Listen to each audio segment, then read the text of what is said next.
Olá, bem-vinda, bem-vindo à Luterana Floripa. Que bom que você reservou alguns minutos do seu dia para estar com Deus e ouvir da sua palavra. Continuando com nossa série de mensagens, Não Estamos Sozinhos, hoje vamos refletir sobre como o Espírito Santo de Deus promove e age na vida da igreja para que haja unidade nesse corpo tão diverso que é a Igreja de Jesus Cristo neste mundo. Nesse momento em que há tanta divisão e conflito por causa de questões políticas dentro das igrejas cristãs, precisamos parar e pensar um pouco. Será que existe alguma coerência, razão ou motivo que justifique o fato de tantas pessoas se negarem a conversar e abraçar irmãos e irmãs na fé que pensam politicamente de modo diferente? Qual é o motivo ou a razão que promove a união dentro de uma comunidade cristã? Uniformidade de pensamento ou o fato de que temos o mesmo Pai na fé e que nascemos de um mesmo Espírito que nos conduz e abençoa? O que de fato é o que nos traz unidade? Bem, realizamos este culto em nome do Pai, do Filho e do Espírito Santo. Cada um de nós em sua casa e no seu tempo, buscando a Deus em oração a partir da sua palavra viva.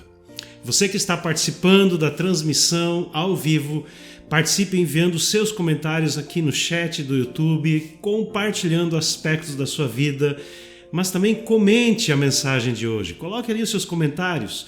Você também pode compartilhar seus motivos de oração, que serão encaminhados nos grupos de oração da comunidade durante a semana. Na carta de Paulo aos Romanos, no capítulo 15, os versículos 5 e 6, está escrito: O Deus que concede perseverança e ânimo, dê-lhes um espírito de unidade, segundo Cristo Jesus, para que com um só coração, uma só boca, vocês glorifiquem ao Deus e Pai de nosso Senhor Jesus Cristo.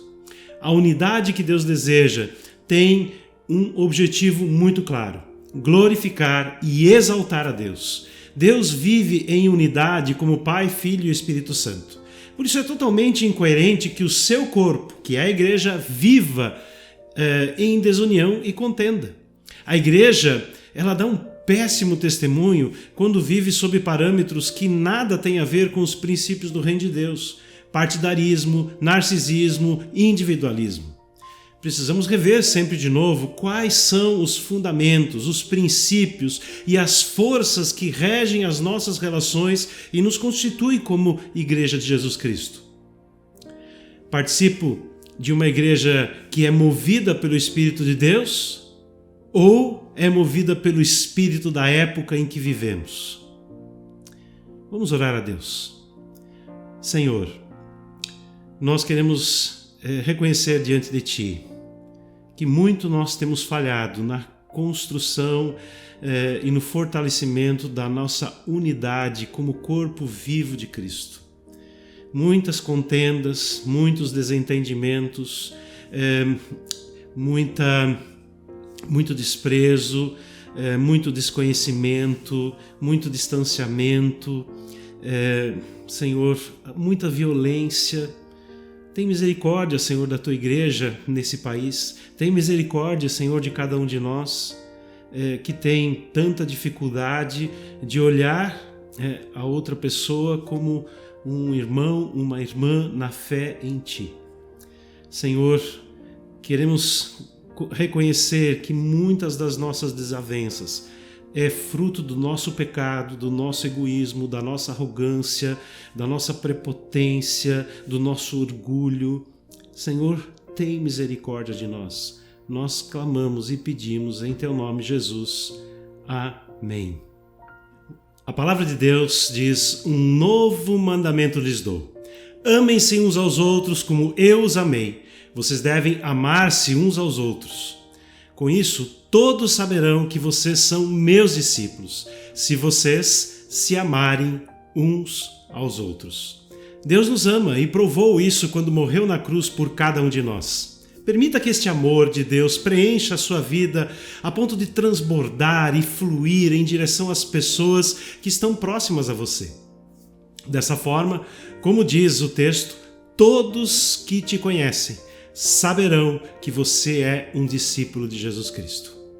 Vamos ouvir uma música, nos preparando para a reflexão de hoje.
O que torna um time forte e vencedor não é apenas a soma das competências e habilidades individuais, mas é principalmente a união que o grupo estabelece entre si. A união torna mais fácil a transposição dos obstáculos, além de ser uma motivação para continuar lutando e vencendo os desafios que surgem. Estar sozinho em uma caminhada em busca dos nossos objetivos pode diminuir drasticamente nossa motivação, porque automaticamente pensaremos que as chances de o projeto dar certo elas são menores. Por esta razão é que juntos somos mais fortes, pois juntos conseguimos fazer mais do que uma pessoa de forma individual. Hoje as empresas e organizações não governamentais investem muito em treinamento e em profissionais qualificados para manter a equipe de trabalho unida em seus objetivos. Pois já é sabido que a união é um dos segredos do sucesso. Na conhecida oração sacerdotal de Jesus, registrada no Evangelho de João capítulo 17, ele pede para que não apenas os seus discípulos, mas para que todos aqueles que no futuro viessem a crer nele sejam unidos. Minha oração não é apenas por eles, rogo também por aqueles que crerão em mim por meio da mensagem deles, para que todos sejam um. Pai, como tu és em mim e eu em ti, que eles também estejam em nós, para que o mundo creia que tu me enviaste. Jesus clama pela unidade da igreja, dizendo que é a partir do testemunho da unidade da igreja que o mundo vai crer que ele é o enviado de Deus para salvar o mundo do pecado, da morte e do juízo. Mas se a unidade é tão importante, o que é que nós precisamos fazer para que ela aconteça entre nós? Quais são os fatores ou os procedimentos que precisamos estabelecer para que a igreja seja unida? Quero convidar você a acompanhar a leitura do texto da carta de Paulo aos Efésios. Como prisioneiro no Senhor, rogo-lhes que vivam de maneira digna da vocação que receberam. Sejam completamente humildes e dóceis, sejam pacientes, suportando uns aos outros com amor. Façam todo o esforço para conservar a unidade do Espírito pelo vínculo da paz. Há um só corpo e um só Espírito, assim como a esperança para a qual vocês foram chamados é uma só. Há um só Senhor, uma só fé, um só batismo, um só Deus e Pai de todos, que é sobre todos, por meio de todos e em todos. E a cada um de nós foi concedida a graça conforme a medida repartida por Cristo. A frase que quero destacar nesse texto é: façam todo o esforço para conservar a unidade do Espírito. Em contraste com a unidade do Espírito citada por Paulo, existem muitas maneiras de criar e manter a unidade artificialmente entre as pessoas. Podemos obrigar conformidade por meio de regras, doutrinas oficiais, decretos de líderes, concílios, congressos ou conferências. Essa é uma abordagem que cria uma unidade superficial dentro de uma organização ou denominação religiosa e pode ajudar a manter uma aparência de comunhão, mas não é a unidade do Espírito. A segunda forma é ignorar as diferenças, diminuindo a importância de determinadas doutrinas ou convicções que as pessoas têm a respeito da vida e da fé em Jesus. Esta abordagem, mal entendida muitas vezes como ecumênica, acontece quando as pessoas chamam outros de irmão ou de irmã sem saber nada sobre a vida dessa pessoa, nem se ela é realmente uma pessoa cristã. A terceira forma é valorizar a unidade acima de tudo. A unidade é importante e devemos sim nos esforçar, como vimos no texto, para preservá-la. Mas jamais deveríamos sacrificar a verdade para manter a unidade. Não podemos colocar a paz e a união como elementos mais importantes do que as verdades reveladas nas Escrituras. Então a unidade da igreja vem em primeiro lugar da comunhão com Deus. Se eu estou em comunhão com Deus e você está em comunhão com Deus, nada impede nossa comunhão um com o outro. Esta unidade, ela não é forçada, nem um mero vínculo externo. É o que o apóstolo Paulo fala de a unidade do Espírito. A unidade espiritual, ela não é mecânica. É algo orgânico, vital, que flui de dentro para fora do cristão pelo Espírito Santo que em nós habita. Nessa perspectiva, nós precisamos do Espírito Santo tanto para gerar em nós a unidade, como para nos levar a experimentá-la ou colocá-la em prática nas nossas relações.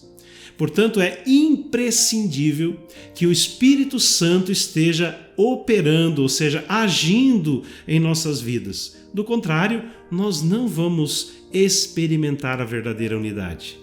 Ou seja, o Espírito Santo tem que habitar em mim e em você. Ambos temos que reconhecer a unidade a partir do Espírito, um no outro. E a lógica então é simples. Se o Espírito Santo não habitar em mim, eu não poderei ter unidade espiritual com alguém em quem habita o Espírito de Deus. Só existe unidade onde há domínio do Espírito em todos. Se a unidade é resultado da presença e do agir então do Espírito Santo em nós, qual é o nosso papel? Qual a nossa contribuição para que haja unidade? Bem, o texto diz que nós devemos nos esforçar para conservar a unidade do Espírito. E como é que nós fazemos isso? O texto é muito claro, através do vínculo da paz. Na língua grega, a palavra paz é eirene. Geralmente traduzia a essência dos relacionamentos saudáveis entre dois ou mais indivíduos. Então, o empenho, o esforço de todas as pessoas cristãs para manter a unidade do Espírito deve fundamentar-se, então, no vínculo da paz.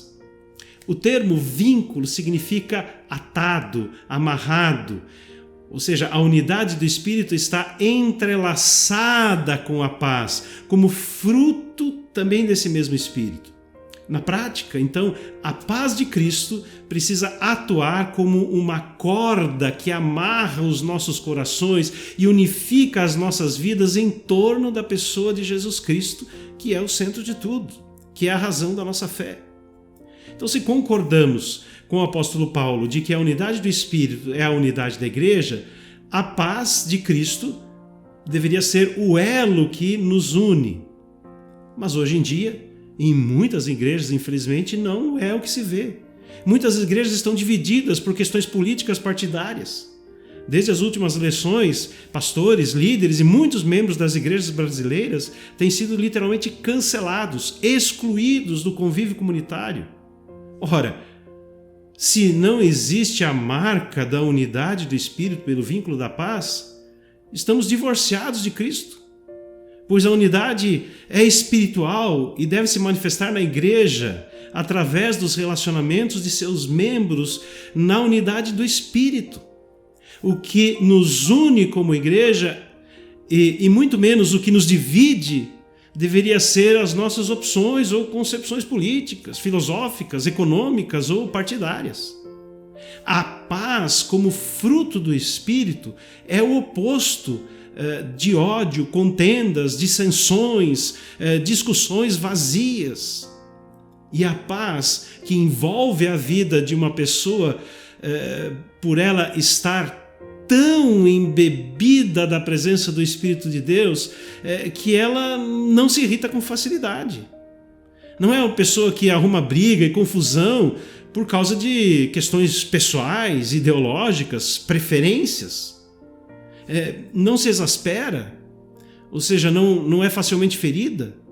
O que prevalece é uma atitude de serenidade, calma e força, uma atitude positiva diante das questões, diante das relações, diante das outras pessoas, que reage ao ataque do outro com bom ânimo, com tranquilidade e grande quietude de espírito. O que estamos realizando no reino de Deus?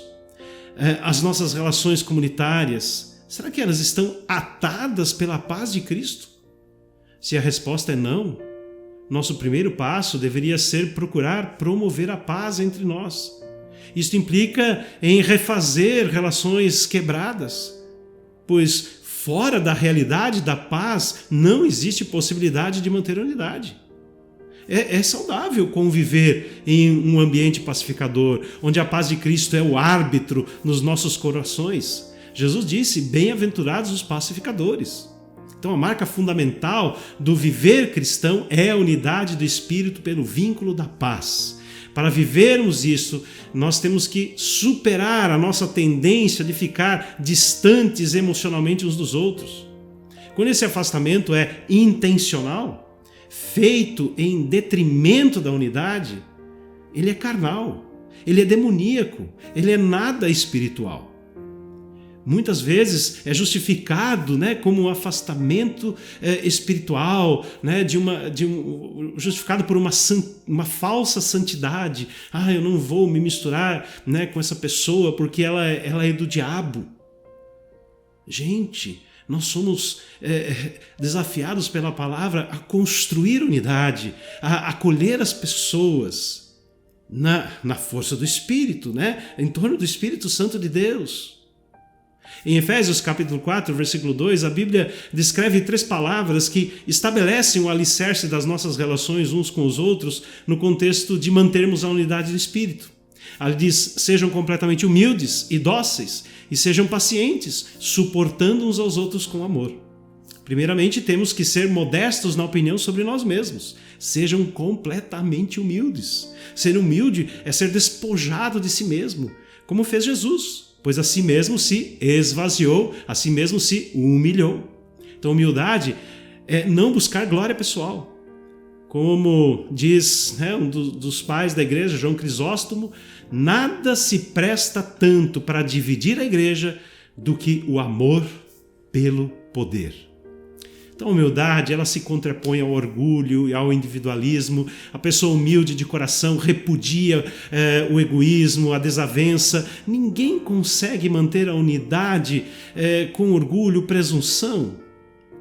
Em segundo lugar, temos que ser brandos e gentis no trato uns com os outros. Sejam completamente dóceis.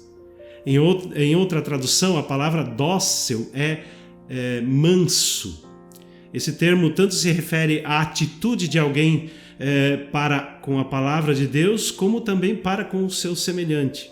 Então, ser manso é o mesmo que ter prontidão interior para sofrer o mal sem devolver na mesma moeda ou sem retaliação.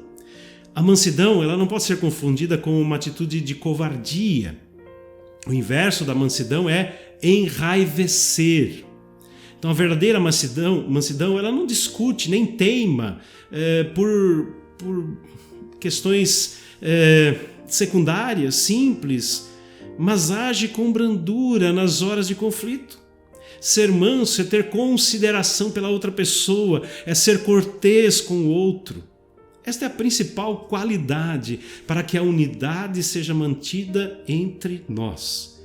Em terceiro e último lugar, o texto diz que nós temos que manter o domínio próprio diante da imaturidade do outro. Sejam pacientes. Agir com equilíbrio nos momentos difíceis, sem atitude de vingança. Ser paciente é ser de longo ânimo. É não ter pressa para provar que você está certo e que o outro está errado. É suportar as fraquezas uns dos outros com um espírito altruísta para que a unidade seja fortalecida. Quando falamos da longanimidade de Deus, nós estamos falando da sua capacidade de tolerar os nossos pecados, sem explodir em ira, que fatalmente iria nos destruir. Então, da mesma forma, nós precisamos agir com longanimidade com os nossos irmãos e irmãs ao lidar com as suas fragilidades ou mesmo com as suas provocações. Suportando uns aos outros em amor é o resultado da prática dessas 3 habilidades espirituais. Suportar vai além da paciência diante da impossibilidade de transformar o comportamento de uma outra pessoa ou de mudar, uma situação pela qual nós estamos passando. Esta palavra ela se refere mais objetivamente a levar as cargas uns dos outros, a carregar o outro, ou seja, compartilhar a esperança com aquele que a perdeu. Ajudar o outro na sua dificuldade, na sua desesperança, no seu cansaço. É a disposição altruísta que deseja para as outras pessoas aquilo que eu quero para mim mesmo. Então a prática destas virtudes fortalece a unidade da igreja. Elas são chaves para que nós possamos viver em paz uns com os outros, preservando a unidade do Espírito. Mas essas virtudes, bem como tantas outras, são também frutos do agir do Espírito Santo. Por isso, no versículo 7, Paulo diz que foi concedido a cada um de nós graça. Toda pessoa que crê em Jesus recebe graça segundo a medida do dom de Cristo. Então, nesse texto, ao falar de graça, Paulo não está falando do presente da salvação, mas está falando do dom especial ou do presente especial que é dado para todo aquele que crê. Todos nós recebemos dons espirituais. São multiformes manifestações da multiforme graça de Deus. Deus manifesta a sua presença na comunidade cristã em múltiplas formas, em múltiplos dons. E os nossos dons apontam para o nosso ministério, ou seja, a forma como é que nós vamos servir a Deus. Deus nos capacita com dons para que nós possamos servi-lo com esses dons. Ou em que tipo de ações nós vamos talvez nos envolver. Assim, dentro de uma comunidade, nós servimos a Deus de muitas formas e nos envolvemos em vários tipos de ações. Mas esses dons, eles são dados para vivermos na unidade do Espírito. Apesar da diversidade de dons, de diferentes ministérios, diferentes atividades para as quais esses mesmos dons são concedidos. Cada um recebe a graça que Cristo tem para dar e cada um recebe na proporção a qual Deus se agrada em dar. Então os dons são diferentes, eles são diversos, mas todos vêm da mesma fonte e com o mesmo propósito, servir a Deus e proclamar o reino de Deus nesse mundo. Todas as diferenças, elas relacionam-se com o propósito salvador de Deus ao dar o seu Filho como propiciação pelos nossos pecados. Na próxima semana nós vamos falar mais especificamente sobre os dons que nos são dados e como o corpo de Cristo é aperfeiçoado e fortalecido com estes dons. Hoje o meu convite é para que você possa refletir que obstáculos para conservar a unidade são evidentes na igreja de hoje. O que você pode fazer para ajudar a sua comunidade cristã, a sua igreja, na superação desses obstáculos?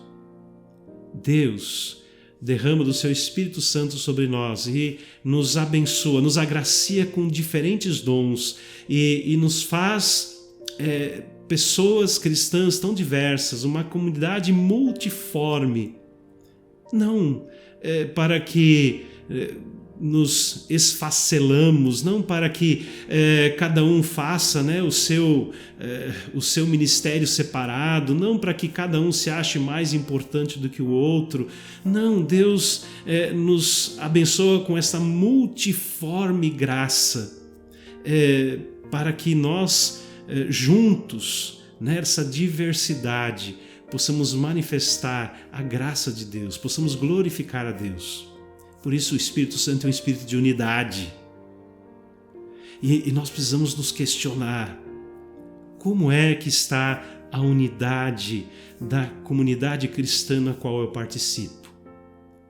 O que está acontecendo?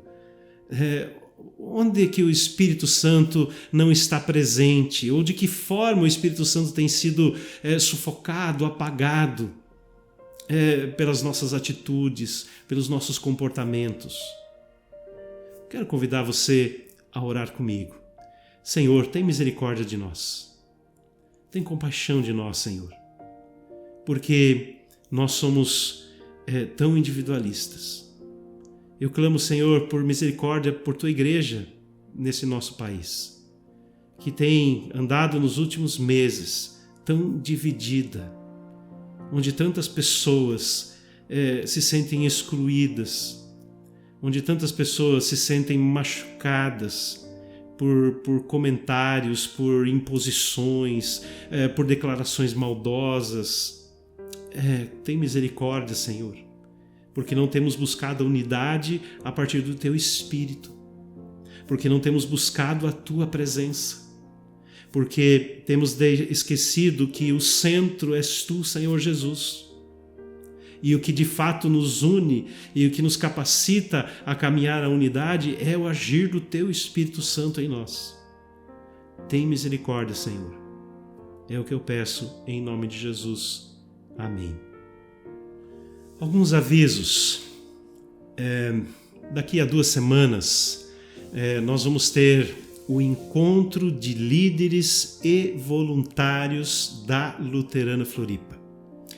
E nesse encontro vai estar conosco o pastor Ricardo Costa, lá da região de Campinas, em São Paulo, e vai trabalhar conosco a temática Entendendo a Dinâmica dos Dons Espirituais. Então, dentro dessa série de mensagens na qual estamos refletindo que não estamos sozinhos, né? A presença do Espírito Santo em nós, pastor Ricardo vai estar conosco das 10 da manhã até as 4 horas da tarde, daqui a 2 semanas, né, no domingo, para estar nos ajudando a refletir sobre essa temática, né? Nós precisamos compreender, entender melhor, né, como é que o Espírito Santo age, especialmente a partir dos dons espirituais, né? A partir dessa semana, do início dessa próxima semana, nós vamos ter, né, a ficha de inscrição. Você pode ali optar, né, se você quer participar do almoço. O encontro vai acontecer no Casarão da Luterana Floripa. Então vai aí guardando na tua agenda, se inscreva, vamos, né, nos encontrar, todos vocês que têm algum papel de liderança, faz algum trabalho voluntário em algum ministério, em algum grupo vinculado aqui à Luterana Floripa. Você não é só convidado, você é convocado para estar aqui, para termos esse momento de comunhão, de reflexão, de aprendizado na caminhada cristã, refletindo então sobre a dinâmica dos dons espirituais. Nós também estamos iniciando a campanha de inverno. Se você tem agasalhos, mantas, cobertores, meias, toalhas para doar, traga, né, aqui na Luterana Floripa. Os pontos de coleta são os cultos, né, presenciais às 9 e às 19 horas e também na Secretaria da Luterana Floripa, no Casarão, terças, quartas e quintas, na parte da manhã, das 8 ao meio-dia, ou à tarde, da 1h30 às 5h30, você pode trazer aqui algum desses materiais. Essa campanha vai até o final do mês de julho. Mas uma coisa bem importante, né, gente? As roupas, elas precisam estar limpas, em bom estado de uso. Às vezes a gente tem recebido roupas rasgadas. É impossível a gente, doar esse tipo de agasalho, né? Não é esse o objetivo. O objetivo é a gente poder ajudar as pessoas com roupas boas, né? Roupas limpas, cheirosas, né? Que elas possam então se agasalhar nesse inverno. Mas então vamos aí, né, ajudar você que tem aí, né, o teu guarda-roupa, aquele agasalho, né, aquela toalha, meia, traga, né, que nós vamos estar encaminhando para as pessoas que precisam. Também quero agradecer a você que tem contribuído financeiramente aqui com a Luterana Floripa. Nós temos recebido, né, muitas ofertas, contribuições, dízimos, e temos, né, conseguido nesse ano, nesses 3 primeiros meses,